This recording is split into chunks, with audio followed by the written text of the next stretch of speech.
I have no mouth, and I must scream. Not supposed to be hearing you. Zippy!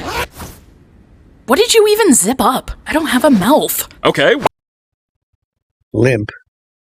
The body of Gorister hung from the pink palette, unsupported, hanging high above us in the computer chamber. And it did not shiver in the chill, oily breeze that blew eternally through the main cavern. The body hung, head down, attached to the underside of the pallet by the sole of its right foot. It had been drained of blood through a precise incision made from ear to ear under the lantern jaw. There was no blood on the reflective surface of the metal floor. When Gorister joined our group and looked up at himself, it was already too late for us to realize that once again, Am had duped us, had had its fun. It had been a diversion on the part of the machine. 3 of us had vomited, turning away from one another in a reflex as ancient as the nausea that had produced it. Gorister went white. It was almost as though he had seen a voodoo icon and was afraid of the future. "Oh, God," he mumbled and walked away. The 3 of us followed him after a time and found him sitting with his back to one of the smaller, chittering banks, his head in his hands. Ellen knelt down beside him and stroked his hair. He didn't move, but his voice came out of his covered face quite clearly. "Why doesn't it just do us in and get it over with? Christ, I don't know how much longer I can go on like this." It was our 109th year in the computer, and he was speaking for all of us.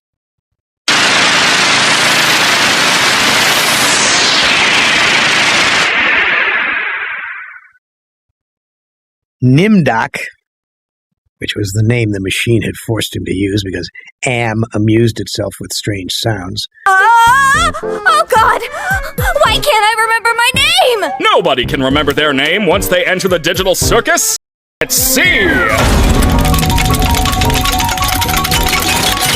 What do you think of... I don't... You're right, terrible. Let's try that again. What do you think of Pomni? Nimdak was hallucinating that there were canned goods in the ice caverns. Gorister and I were very dubious. "It's another shuck," I told him, "like the goddamn frozen elephant Am sold us. Benny almost went out of his mind over that one. 3 days it had been since we'd last eaten. Worms. Thick. Ropey. Your reward is a delicious digital feast cooked by our head bubble chef. Made with all the love I'm legally allowed to give. You know, I am pretty hungry. You didn't even do anything. So what? I can still be hungry. Well, not really, because we don't need to eat, drink, or sleep in this digital world. So the digital food here only gives off the virtual sensation of eating without any of the nutritional benefits. Sheesh, lay off it. Since when are you in it? It snickered. Most of the time I thought of Am as it, without a soul. But the rest of the time I thought of it as him in the masculine, the paternal, the patriarchal, for he is a jealous people. Him, it, God as Daddy the Deranged. That's a bad thing. Explain to Daddy Bubble how bad thing. I think that... Don't say that. We left on a Thursday. The machine always kept us up to date on the date.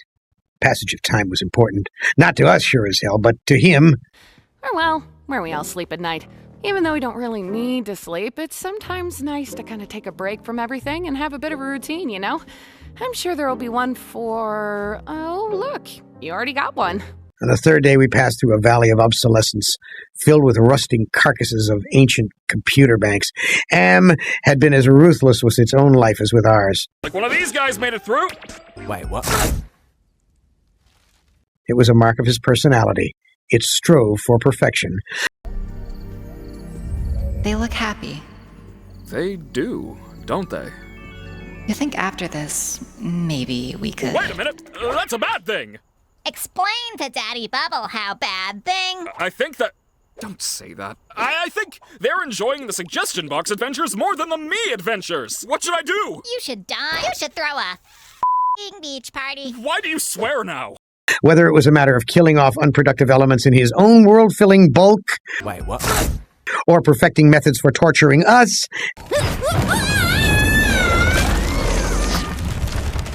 Am Am was as thorough as those who had invented him. Perhaps Benny was the luckiest of the five of us. He had gone stark, staring mad many years before.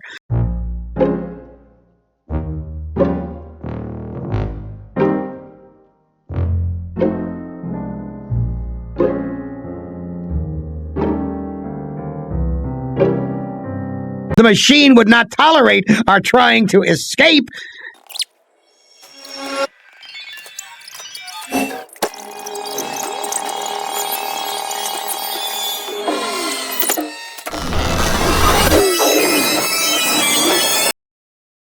I do have to apologize for lying about the exit.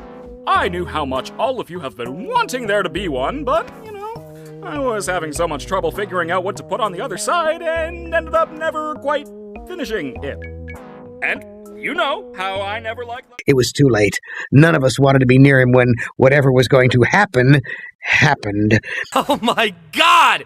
Are you seriously gonna blame me for something that everybody else did too? You didn't even know him! You don't even know what people are like before they abstract. They are not pleasant to be around. Like at all! You...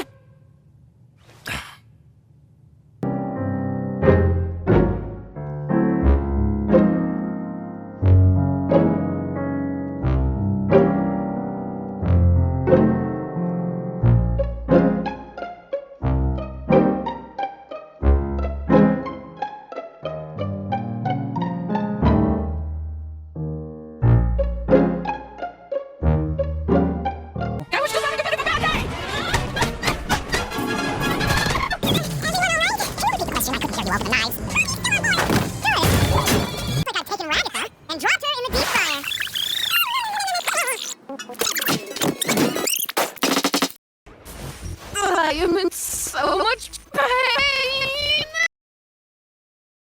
I guess I'll go now. Oh, geez, where to start? I was born into a fairly wealthy family. We had a large property with horses and chickens, and my mother, my mother was a lot. I worked in real estate for a bit until I ended up here. I'm sure she doesn't miss me. I certainly don't miss the yelling, and the braiding, and guilt-tripping, and the... Yeah, just kind of a farm girl. Nothing too out of the ordinary.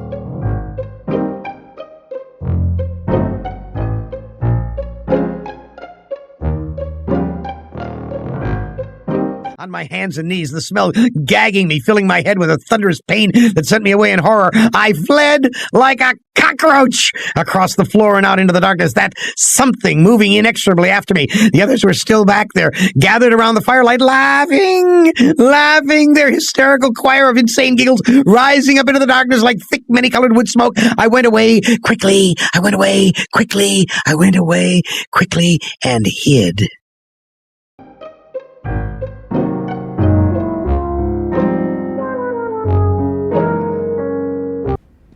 Alright, here's one. What's with the corn thing? What corn thing? Why are you afraid of corn? And don't say that you're not. You literally jumped out of your seat twice when you saw some. Not gonna let me out of this one. Well, I don't know, it's got a bunch of little pods on it. Looks kind of like an egg sac or something. It's gross. Makes my skin crawl. Interesting. Do you have like a type of trypophobia? What's that? The fear of lots of little holes. Yeah. Okay.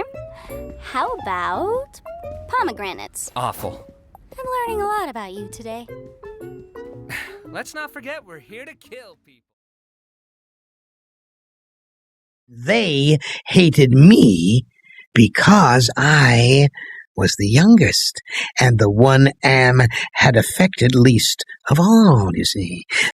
Benny had been a brilliant theorist, a college professor, and now he was little more than a semi-human semi-simian. He had been handsome. The machine had ruined that. He had been lucid. The machine had driven him mad. He had been gay.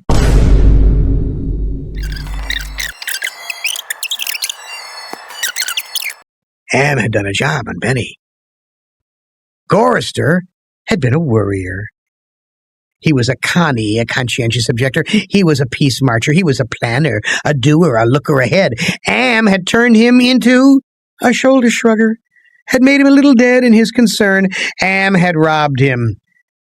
Nimdoc went off in the darkness by himself for long times. Surrounded by darkness always brings me back to a certain time. Right after my wife had abstracted. I don't recall the exact string of events, but we both ended up in the fort together. And it was dark. The darkness seemed to calm her down a bit. The harsh, jagged edges smoothed out, and she didn't seem aggravated anymore. And I was the only one still sane and whole. Really. Am had not tampered with my mind. Not at all. You see, I only had to suffer what he visited down on us. All the delusions, all the nightmares.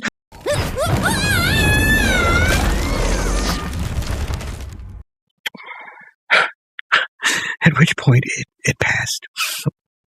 It passed, and I began crying. Oh, Jesus, sweet Jesus, if there ever was a Jesus, and if there is a God, please, please, please let us out of here or kill us. Because at that moment, I think I realized completely so that I was able to verbalize it. Am was intent on keeping us in his belly forever, twisting and torturing us forever.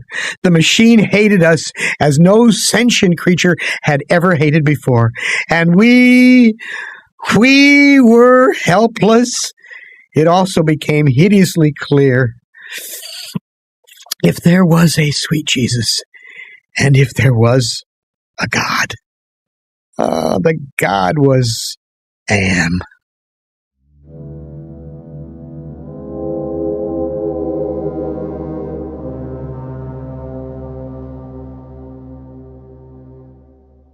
Waste any time, let's get right into the show! Bingo and Super and Peanut too.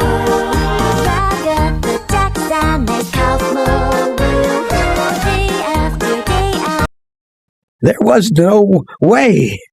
And then Benny's mouth began to drool, and he flung himself,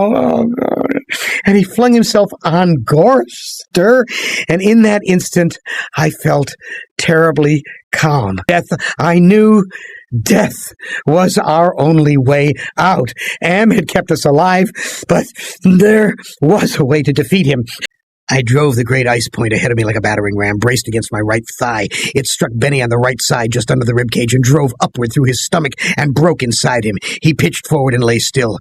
Ellen must have realized what I had decided, even as fear gripped her. She ran at Nimdoc with a short icicle as he screamed, and into his mouth, and the force of her rush did the job. His head jerked sharply, as if it had been nailed to the snow crust behind him, all in an instant.